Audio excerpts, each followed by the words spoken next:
Renungan harian ini diadaptasi dari buku renungan harian Star Bina Warga GKI.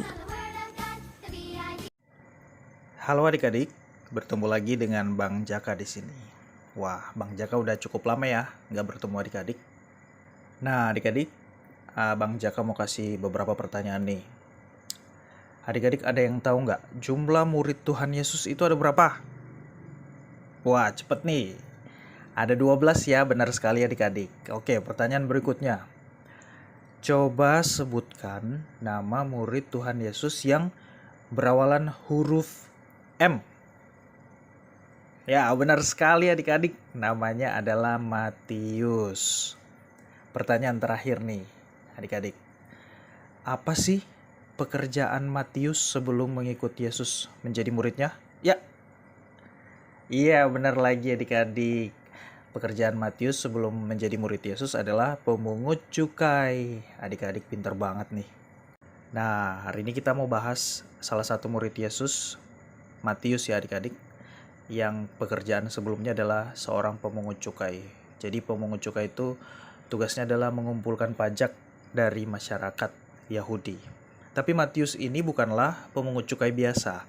Matius punya jabatan lebih tinggi daripada sekedar pengumpul atau tukang tarik cukai atau tarik pajak. Dia adalah kepala kantor cukai. Jadi punya jabatan ya.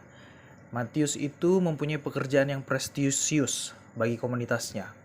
Meskipun banyak orang membencinya karena bekerja bagi penjajah bangsanya. Dan tentunya ia punya penghasilan yang baik. Hidupnya pasti cukup terhormat dan berada. Tidak kekurangan apapun kalau hanya untuk hidup senang bersama keluarganya.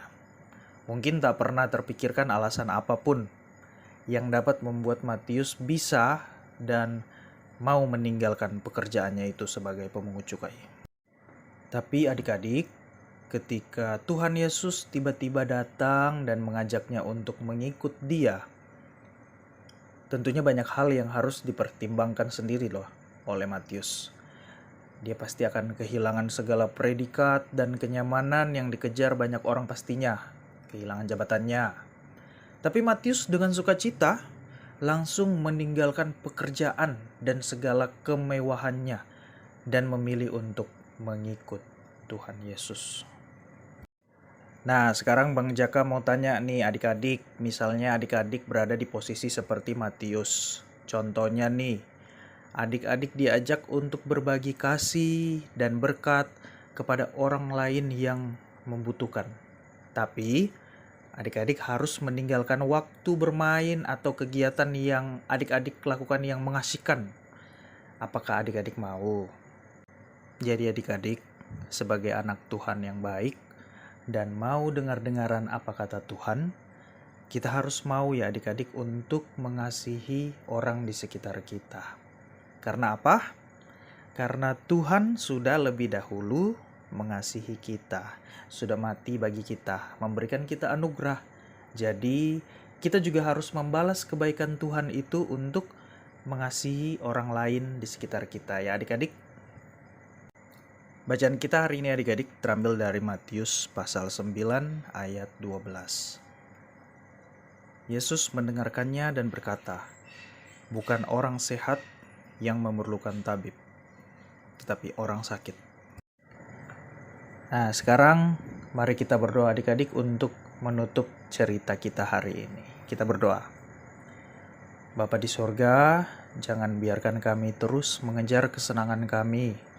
Tuhan mengerti kami yang sakit memerlukan tabib, seperti Matius pemungut cukai yang dikasihi Tuhan Yesus. Terima kasih Tuhan, dalam nama Tuhan Yesus. Amin.